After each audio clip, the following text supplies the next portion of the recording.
Today I'd like to talk a little bit about going out to eat as a plant-based person and some cookbooks that I really love. So first off, let's tackle going out to eat.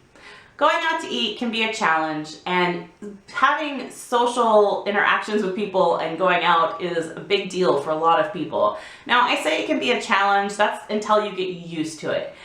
I could go out to eat anywhere and I will find something to eat. It is not a big deal for me. So here are 3 tips to help you on your journey for being plant-based and going out to eat with your friends and family. So, tip number 1, eat before you go. If you eat something before you leave home, you know that you're going to be satisfied enough that if you go to a restaurant, you can get something small and it's not going to bother you that you're not eating a huge meal with everyone else. You can always order a side salad. Most places have French fries that are plant-based, but do be careful about that. A little side tip, watch out for the French fries because some are fried in animal product and some have milk or other products in like a coating that they might put on top of the fries.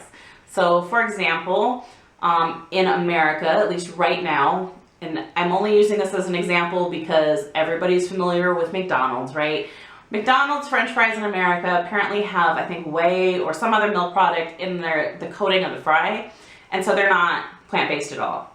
However, in Germany, McDonald's fries do not have that, and they are indeed plant-based. So it just depends too on what country you're in. Do your research, look online. A lot of places will have menus that you can look at, and that brings us to tip number 2. So tip number 2 is to research where you're going ahead of time, if you're able to do that. If you know where you're going, then you can call them. You can ask them, do you have any plant-based options? Or is it possible to have somebody make a plant-based dish for me? You can look on the internet and look at their menu ahead of time and be prepared to either have a couple of questions for when you get there, if you can't call ahead of time, or you can actually even know what you're gonna have. So that also kind of melds into tip number 3, which is get creative. Now this is my favorite part. There is not a restaurant that I can go to that I'm not gonna find something to eat there, okay? Most places have vegetables, they have rice or pasta, they have baked potatoes or, veggie sides, or, there's just so many things, salads, pizza, but really you can make pretty much anything plant-based off a menu. Now, one of my favorite things is to meld together a bunch of dishes and create my own thing. You can order nachos with no meat, no cheese, and get, like, for example, a side of veggies to put on top of it, or if you're at a place that has refried beans, you could get refried beans to dip them in, as long as there's no lard in them. Ask them that, because some places make refried beans with lard. But otherwise, it's plant-based. So there are lots of options. You can get guacamole, you could get salsa, you could get a pizza with no cheese and just veggies and pile the veggies on. And believe me, even pizza without cheese is really good, okay? I had my doubts. It took me months to be like, I don't know if I want to try it, but I did, and it's amazing. A lot of places even offer alternatives, like plant-based cheeses to put on things. So look for that. And another thing is you can get pasta as long as there's no egg in it. You can get pasta dishes with no meat. You could get olive oil, red sauce, all kinds of different things. Pile it with veggies in there, and there's just so many options. All you have to do is ask questions. Pile up veggies on top of a baked potato. Get a huge salad and then get more stuff to put on top of the salad from the sides dish. You could do the same thing with a rice bowl. Make your own rice bowl. So you get creative, you eventually get used to asking questions. There's a lot of items usually on a menu that they could just take the meat out of. You'll probably get charged less for all of this stuff anyway, so bonus. And, have fun with it. Have a lot of fun with it. So those are my tips for eating out. I really hope that they helped. And now I'd like to just quickly share a few of my favorite cookbooks to help you out at home. So I went to go edit this video and I realized that my camera cut off and I don't really know what happened there. Anyway, I just wanted to continue on with the cookbook part. So the first cookbook that I'm going to go over is actually one that my daughter got for Christmas this year. It's called Help Yourself Cookbook for Kids. It's a really, really awesome book. I don't know if you can see this one.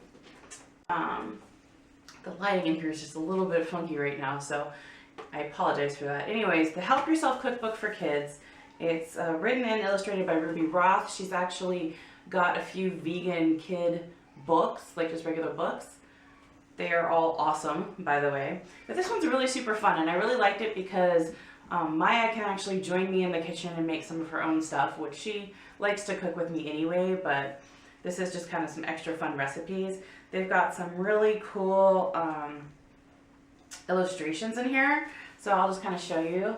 They've got all these. This one is Blaze a Trail, and here we've got Pipsqueak tea sandwiches.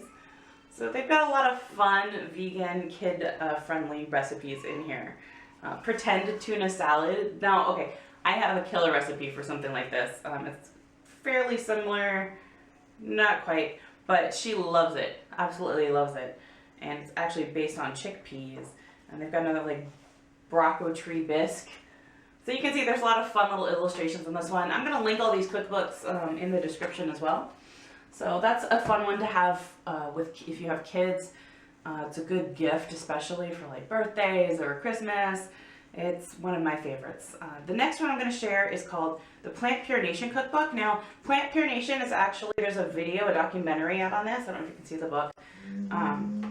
But this cookbook is oil-free, and I'm pretty positive it's oil-free, but it's definitely whole foods based, whole plant foods based. And they have, I mean, oh my goodness. Okay, so they have, for example, baba ganoush, which so many of these things look just amazing. They have an Italian dressing, like a salad dressing, to make your own Italian. And there is no oil in it, believe it or not.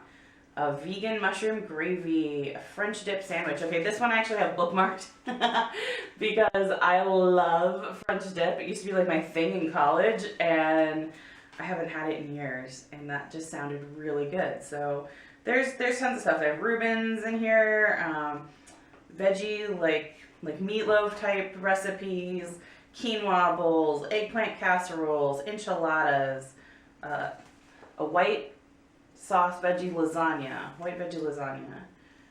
green vegetable medley with mustard sauce. So I mean, like, they have a bunch of different things in this book, and they also have pancakes, hash browns, cornbread, chocolate pudding. So I highly recommend this one. I got this for Christmas this year, personally, and I'm super excited to start making a bunch of stuff out of it.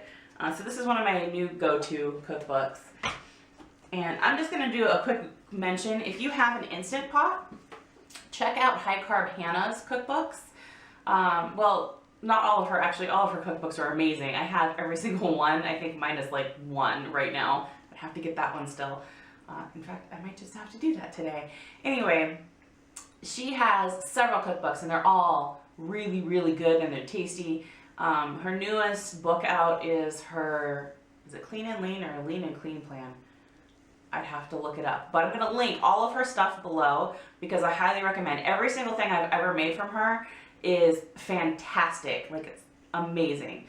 So I'm going to put that link below. But speaking of Instant Pot, she has an Instant Pot cookbook, and it's because of her that I actually drug our Instant Pot out of storage since we had gotten it. I was just too intimidated to use it, and it's so easy to use, and it makes things so much easier. It's amazing. So I highly recommend her Instant Pot cookbook, especially. So moving on, that's just a quick mention because I have all her stuff digitally. It's on my iPad, and it is all great, all of it. So the next one here, this one is by Mayoko, and this is the Homemade Vegan Pantry. And this was one of the first cookbooks that I got when I went vegan. And it was one of the first ones on my wish list too. It has all your staples in it. How to make, they have like so many mayo recipes in here, it's ridiculous. They have your classic mayonnaise, your lemon cashew mayo, and they even have an oil-free, and of course all of this is vegan, right? So it's eggless mayo in here. And it is amazing. They have make from scratch mustards of all kinds, ketchups, how to make your own fish sauce. so you can still cook lots of those Asian recipes and not miss out on the taste. Lots of dressings and jams, how to make your own plant milks and yogurts, shaved vegan Parmesan, and then they get into some really super awesome tofu recipes, tempeh recipes, how to make unfished sticks, fish crab cake type stuff. They have golden wings and unpork, basically all of your like meat substitutes, how to make pastas and polentas and granola and crackers, and one of my favorite ones, the French baguette. Yeah, look at that. Who doesn't want to eat that whole thing? So, okay, I have a problem with bread. Homemade Vegan Pantry, highly recommended. So that is another one of my favorite books. Now, last but not least, I'm going to share another one of the first ones that I ever got. And actually, my husband bought this for me, which is amazing. He's so supportive. I just love it. But this book, now if you have a problem with foul language, this book might not be for you. However, it is called Thug Kitchen, Eat Like You Give A, you can see what it says. All right, so they actually have several books now. They just came out with their new one, Thug Kitchen 101. I don't have that one yet. It's definitely at the top of my new wish list for cookbooks. I literally read this book cover, like front to back, because it is hilarious. Like the way they write the recipe, it's so funny. So if you can get past the language, which I don't have a problem with that, some people do, but their recipes are amazing. They have different like taco recipes, waffle recipes, hash recipes, how to build plant-based nachos, how to roast garlic, and then they get into things like, they even have little tips like knife skills, which is pretty cool. But the recipes themselves, like how to cook tofu, I swear this is the book I learned how to cook tofu out of, and it's just gotten even better since then. Citrus noodles. So this is a really awesome cookbook. I love it. They've got so many fun things in here. They have all these kinds of sides, salsas, they have teas and different drinks, how to make different sauces, lasagnas, black bean enchiladas, cauliflower cream pasta with fresh herbs, tempeh peanut noodles with blanched kale, how to build like bowls, chocolate fudge pops. I mean, this cookbook has pretty much a little bit of everything in it. I highly recommend it. So those are my top bunches of cookbooks. I have so many. It's not even funny. We are a foodie family. We love our food here. We love to cook. And so I am always finding recipes, adapting recipes, tweaking things just a little bit. But these are definitely the top books that I have. I don't tend to tweak anything out of them. I just use the recipes as they are because they are fantastic. Same with High Carb Hannah's books. Again, I'm going to link all of this in the description below. I really hope it helps you. And if you have any questions, please let me know. And I will talk to you all soon. Bye.